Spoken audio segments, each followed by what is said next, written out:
السلام علیکم friends, welcome to کتاب نگری یوٹیوب چینل کتابوں کی نگری میں خوش آمدید۔ میں ہوں آپ کی ہوسٹ اقرا یاسین اور آج میں آپ کے لیے لے کر آئی ہوں عائشہ گل کے قلم سے تحریر کردہ ناول لبوں پہ ٹھہری دعا ہو تم کے ایپیسوڈ نمبر 2 کو لے کر۔ اس ایپیسوڈ کو سٹارٹ کرنے سے پہلے آپ کر لیجئے ہمارے چینل کو سبسکرائب، ویڈیو کو لائک اور کلک کر لیجئے بیل آئیکن کو۔ اب آتے ہیں ایپیسوڈ کی جانب۔ آغا لاؤنج میں قدم رکھتے ہی اس نے آغا کی پکار لگائی تو چائے کا کپ لبوں سے لگاتے آغا فارس نے اس کی جانب خوش دلی سے دیکھا اور سر کے اشارے سے اسے اپنے پاس بلایا۔ وہ نہ بھی بلاتے تو ایزل ان کی طرف ہی آ رہی تھی۔ ہو گئی میری چشمش کی نیند پوری، مخصوص ساحرانہ نظریں اور انداز تھا جو ہمیشہ ایزل کے لیے ہوتا تھا۔ کہاں آغا، ابھی تھوڑی دیر پہلے ہی تو سوئی تھی، وہ دانستہ معصومیت بھری صورت بناتی بولی۔ اچھا، مگر مجھے تو کسی نے بتایا کہ تم پچھلے 3 گھنٹے سے خواب خرگوش کے مزے لے رہی ہو۔ لگتا ہے پھر مجھے کسی نے غلط اطلاع دی ہے نا؟ انداز شرارتانہ تھا۔ ان کی بات پر اعجاز پہ مسکرا اٹھے جو ایزل کے آنے سے قبل آغا فارس سے محو گفتگو تھے۔ اور یہ یقیناً آپ سے انم آپی نے کہا ہوگا۔ اف، ایک تو انم آپی بھی نا، خیر چھوڑیں، انہیں یہی بتائیں کیسا رہا آپ کا آج کا دن، اور ہاں میری چائے کہاں ہے؟ اس نے نظریں میز کی جانب گھمائی، رہا خالی خالی کپ اور ٹی پاٹ موجود تھا۔ اچھا تھا، تم بتاؤ تمہارے ایگزامز کیسے ہوئے؟ میں خود ہی چلا آیا، یہ سوچ کر کہ اس لڑکی نے خود تو آنا نہیں۔ یہ کیا بات ہوئی؟ آپ جب آفس سے آتے تو میں آ ہی جاتی، اور رہنے دیں چائے، میں تو ویسے ہی پوچھ رہی تھی۔ آخر میں اس نے کچھ خفگی سے کہا تو آغا مسکرا کر رہ گئے، مگر چائے پھر بھی کپ میں انڈیلنے لگے۔ اگر تم نے مجھے بتانا ہی ہوتا تو تم میرے آفس سے آنے کا انتظار نہ کرتی، بلکہ مجھے گھر آتے ہی کال کرتی۔ چائے کا کپ اسے پکڑایا گیا تو اس نے نظریں یہاں وہاں مٹکاتے ہوئے پکڑ لیا کہ بات تو ان کی ٹھیک تھی۔ اگر اسے بتانا ہی ہوتا کہ ایگزام کیسا ہوا ہے تو وہ شام تک کا انتظار نہ کرتی، بلکہ انہیں فون کر کے چہک چہک کر ایک ایک بات ان کے گوش گزار کرتی۔ مگر اب بتانے کو کچھ ایسا تھا ہی نہیں، ہاں البتہ چھپانے کو ضرور تھا۔ دراصل تمہاری یہ پڑھاکو چشمش آتے ہی پڑھنے بیٹھ گئی تھی اور پھر پڑھتے پڑھتے سو گئی۔ جواب اعجاز کی جانب سے موصول ہوا۔ مجھے تو لگتا تھا کہ آج کل تمہاری نیندیں بھی اڑی ہوئی ہیں۔ انہیں واقعی ایسا لگتا تھا۔ آغا، آج کل آپ مجھ پر ایسے طنز کیوں کر رہے ہیں؟ بظاہر تو وہ روحان سی ہوئی تھی، مگر اندر سے دل دھڑکا بھی تھا کہ وہ واقعی اس کے اندر پیدا ہونے والی تبدیلیوں کو نوٹ کرتے ہیں۔ کیا تمہیں لگتا ہے کہ میں کبھی تم پہ طنز کر سکتا ہوں؟ کبھی بھی نہیں ایزل۔ خیر چھوڑو ان باتوں کو، تو تم نے نہیں بتایا نہیں کیسا وہ ایگزام؟ آسان رہا یا مشکل؟ کوئی مسئلہ تو نہیں ہوا؟ وہ چائے کم پی رہی تھے، اس کی جانب زیادہ متوجہ تھے، جبکہ ایزل جو جواب لٹکائے جا رہی تھی اب بولنے سے قبل لب کاٹنے لگی۔ بہت اچھا ہوا، بہت آسان تھا سچ میں۔ جھوٹ تو آخر بولنا ہی تھا کہ بہت آسان تھا، مگر سچ بھی بولا گیا کہ اچھا تو واقعی بہت ہوا تھا۔ That's great. اچھا تو کوئی کوشچن پیپر کہاں ہے؟ دکھاؤ تو۔ انہوں نے ادھ بھرا کپ میز پر دھرتے ہوئے ہاتھ آگے بڑھا کر کوشچن پیپر طلب کیا تو ایزل کے لب بھینچے۔ وہ دراصل وہ تو پتہ نہیں کہاں رکھ کر بھول گئی، اب یاد نہیں۔ کمال مہارت سے جھوٹ بولتی وہ شانے اچکا گئی۔ جا کر کمرے میں دیکھو بیٹا، کیا پتہ وہیں کہیں آگے پیچھے ہو گیا ہو۔ اعجاز نے مفت مشورہ دیا۔ کیا رکھ کر بھول گئی ایزل؟ تبھی انم زینے اترتی نیچے آئی اور ایزل کی آخری بات سماعتوں سے ٹکرائی۔ تمہاری لاڈلی بہن کوشچن پیپر کہیں رکھ کر بھول گئی ہے، آغا نے خندہ زیر لب ہوتے ہوئے بتایا۔ اوہ اچھا، یہ لڑکی بھی نا، اس کے روم میں ہی تو پڑا ہے، سائڈ ٹیبل پر، میں لے کر آتی ہوں۔ انم اس کے بھلکڑ پن پر مسکا کر نفی میں سر ہلاتی ہوئی بولی اور واپس زینے چڑھ گئی، جبکہ ایزل کے تب سے ایمانوں میں چھکے چھوٹنے والے تھے جب آغا فارس اس سے سوالات کے جوابات طلب کرنے والے تھے۔ یہ آپی بھی حد کرتی ہیں، کیا ضرورت تھی بتانے کی؟ اور اگر بتا ہی دیا تھا تو لینے جانے کی کیا ضرورت تھی؟ اب میں کیا کروں گی اگر آغا نے وہ سوالات پوچھ لیے جو مجھے ڈھنگ سے آتے ہی تو کیا کروں گی؟ اوہ فیصل، اب تو تیرا بھانڈا پھوٹا۔ بے چیری اور گھبراہٹ میں وہ اپنی ہاتھوں کی انگلیاں چٹکانے لگی۔ آغا فارس نے کنکھیوں سے اس کے ہاتھوں کے مخملی انگلیوں کی جانب دیکھا جنہیں وہ ہنوز مسلنے پہ لگی ہوئی تھی۔ از ایوری تھنگ اوکے ایزل؟ وہ متفکر سے سوال گو ہوئے۔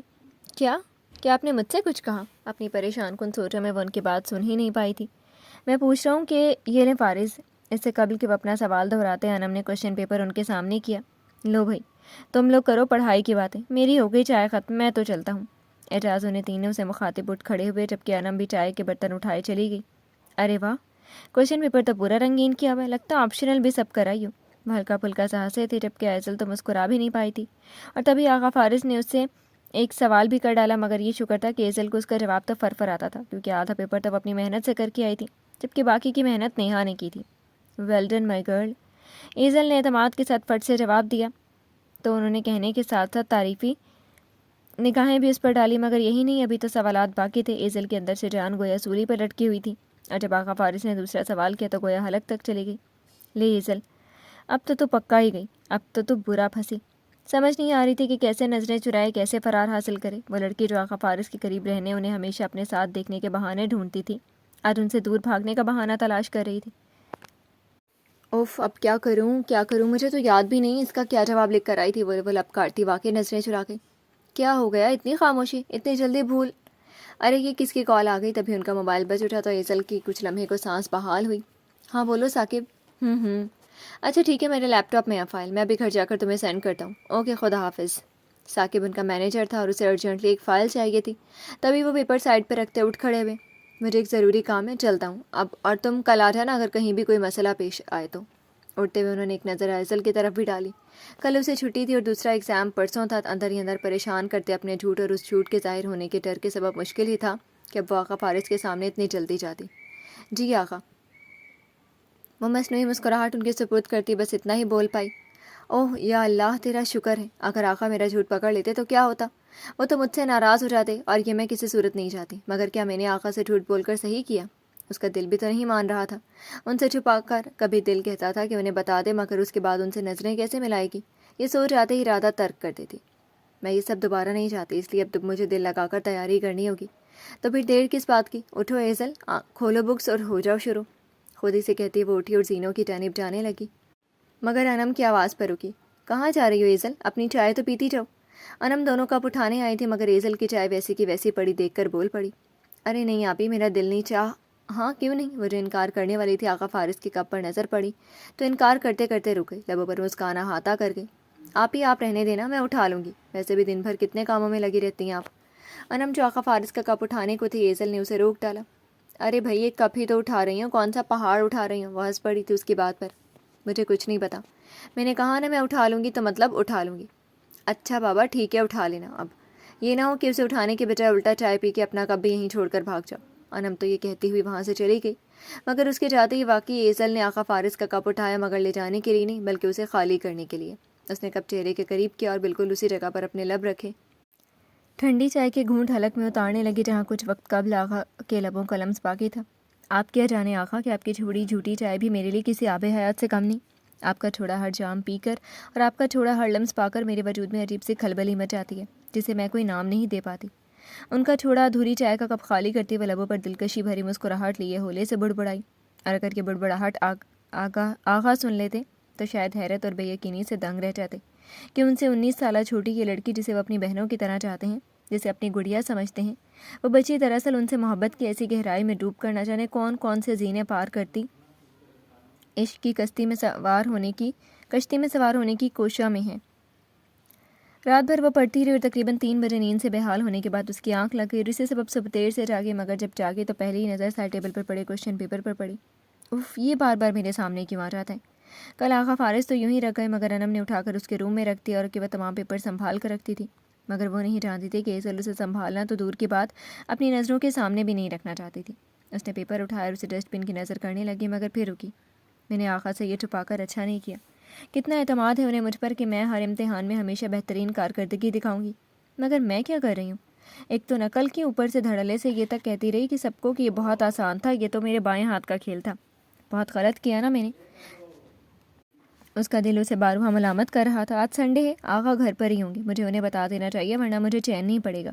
ڈر کے اوپر شرمندگی حاوی ہو رہی تھی، تبھی ناشتہ کرنے کے بعد اس نے بکس اٹھایا، آقا فارس کے پاس جانے کی تیاری باندھی۔ پھپھو آقا کہاں ہیں؟